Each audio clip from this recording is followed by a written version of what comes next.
All right, Larry Kruger here at Levi's for after training camp practice number 5 with a little post-practice instant reaction. Let's talk a little bit about the quarterbacks. Brock Purdy, Trey Lance, Sam Darnold all completed a high percentage of their passes today. I had Purdy at 13 of 16, so 81%.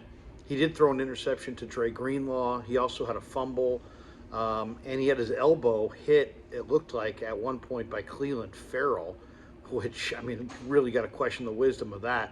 Farrell's got to learn to stay off the quarterback, especially Purdy's right elbow. No determination. I don't think it was anything serious on the elbow, but that was kind of scary to watch. Trey Lance, I thought, was really strong today as well. Lance was 9 of 11, so he had fewer attempts, but also completed 81%. Lance had a really nice ball to Danny Gray, just right in the middle of the field, just threw an absolute missile. And he also had a terrific ball later in the practice to Chris Conley, the veteran receiver. And then Sam Darnold, I had down as 7 of 9 in my notes, so roughly 75, 77%. He had a nice ball to Ray McLeod, and he had a couple of really nice balls to Ronnie Bell. I thought Ronnie Bell kind of showed a little bit for himself today. We also got a chance to see two really long field goals. Jake Moody connected from 55 yards out, and you think, wow, Zane Gonzalez can't do better, but man, Zane Gonzalez stepped up and made one from 57 yards out. So both kickers connecting on 55-yard field goals.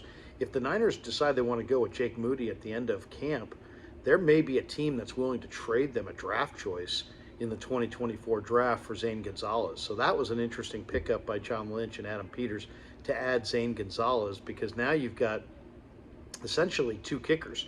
You have a kicker who you invested a third-round pick in Jake Moody, who really has got one of the strongest legs I've ever seen.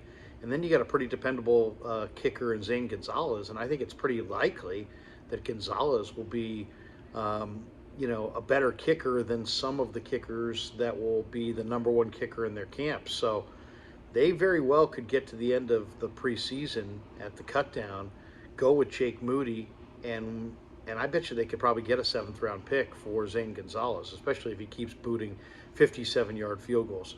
Today was highlighted by, well, first of all, today was the first padded practice. So in a lot of ways, this is the first practice of training camp, because the sport is played with pads on, and when you play with the pads off, it's just not the same thing.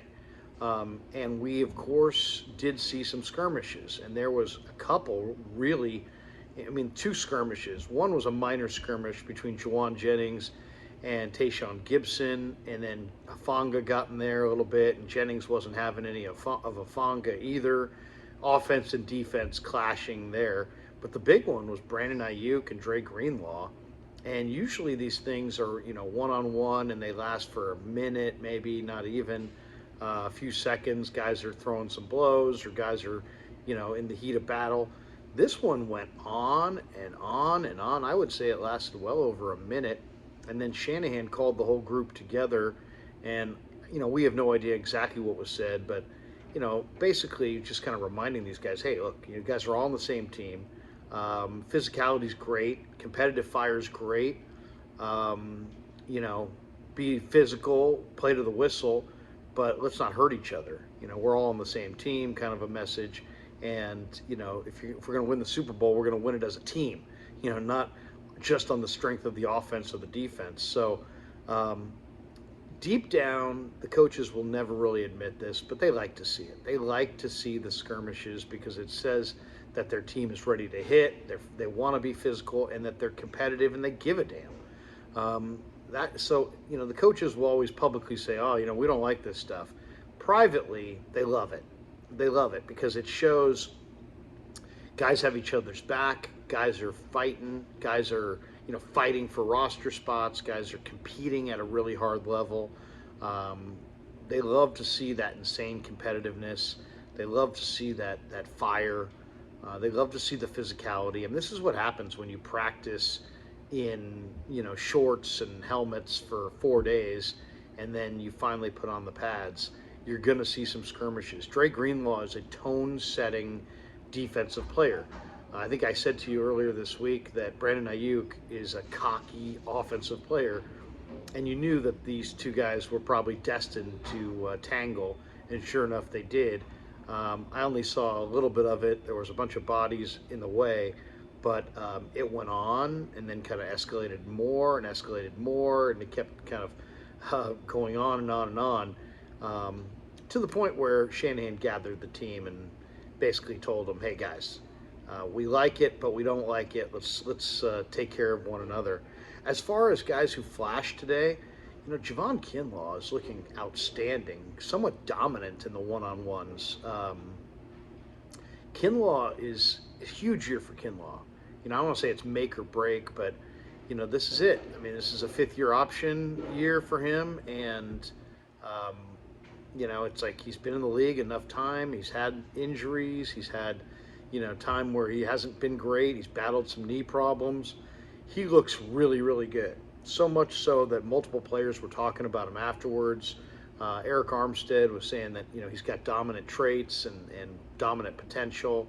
And Eric also mentioned that the struggles that Kinlaw's had have bothered him on a deep level. It's like he wants to be good, and it bothers him. Um, Mentally and emotionally in some ways to be struggling and to get a lot of criticism. But Kinlaw is in great shape. He's looks like he's primed for a fantastic year, and it's great to see. And hopefully he can keep it going. So that was great to see. Another guy I thought was fantastic today was Quantras Knight. Quantras Knight was a really good football player at UCLA, and the Niners signed him as an undrafted free agent. And they put him on the practice squad all of last year. He made a couple of really nice plays today and just was flying all over the field. This is a really good football player who knows how to play. This was the leader of UCLA's secondary for much of the time he was there, in Los Angeles. And Quantrez is a player. And the Niners, I think, really have something. I can't wait to watch him in the preseason. The biggest improvement you typically see in a player is from year one to year two. And Quantrez has got the ability to play safety. He's also got the ability to play corner. He's, at safety, I think he could be an excellent cover guy. At corner, he's a little on the slower side for most corners, but he's a really solid football player, and it started to show today. I thought that was the best I've seen Quantrez look since he's been here. He made a couple of really nice plays. Ronnie Bell, who looked a little nervous in some of the drills and wasn't catching the ball like he did at Michigan in this camp, but caught everything in the mini camp and caught everything in the OTAs. Ronnie Bell today was fantastic. This kind of goes to show. It's like some guys are good in drills, some guys are good when you actually play football. And when you put the pads on, you're actually playing football. And Ronnie Bell is a tremendous receiver. He made 3 or 4 catches that were very, very nice. Sam Darnold hooked up with him twice, and Bell's got good hands. He's wearing number 10 out there. He's got good hands. Ronnie Bell is gonna fight for a job this summer, and he's gonna be a hard guy to slide through onto the practice squad if he doesn't make the team. So Ronnie Bell can do some returning, but he's really, I think, better as a receiver. He's a possession receiver, doesn't have huge speed. If you look at him, you don't say, wow, he's not that big, he's not that fast, but he's got great receiving skills, and he made, as I said, 3 or 4 big catches today. Tay Martin had a really nice catch today. Dre Greenlaw had an interception of Brock Purdy, and of course he had the fight with Brandon Ayuk. But Greenlaw looks, primed for a big year. I'll tell you, one of the guys that I thought looked incredible today was Marcelino McCurry-Ball. He had a sack. He had a big hit. He had a huge hit on J.P. Mason. Marcelino's moving around with that athletic arrogance, that athletic confidence. He's in great shape, and he's just got a swagger about him because he's in such good shape. He's a good football player, and he's going to make this team.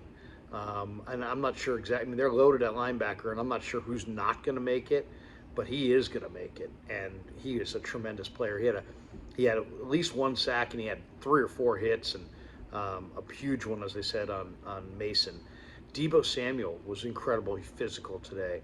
He had a monster block on, I think it was George Odom, maybe one of the first plays after the brawl.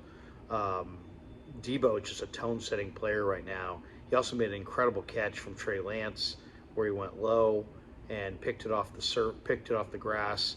Debo looked very physical. Ty Davis Price looked good today. He had some really nice runs, and he's shifty. And John Lynch said he's improved dramatically. Chris Forster has said he's improved dramatically, and we saw it today with the pads on. This is a player who's not really going to shine without the pads, but what he really does is he's got great contact balance, and he can run through arm tackles. And I'll just say this: the running back competition is going to be fierce because you got CMC and you got Mason, TDP, Kalen Laburn, Ronald Awatt. I mean, they get there's a bunch of backs here, not to mention Elijah Mitchell. And all the Niner backs look lean and mean. They look fast. It's an incredible group of running backs. And then I would say Drake Jackson also in some of the one-on-ones, he just flashed a couple spin moves that I don't remember seeing from him last year. He's worked on his spin move. And that could be another way for him to sack the quarterback. So great day today for Drake, at least in the one-on-ones. And he looked like he's primed for a bust-out year. All right, that's my instant reaction on training camp practice number 5. And thanks for supporting the Crew Show on YouTube.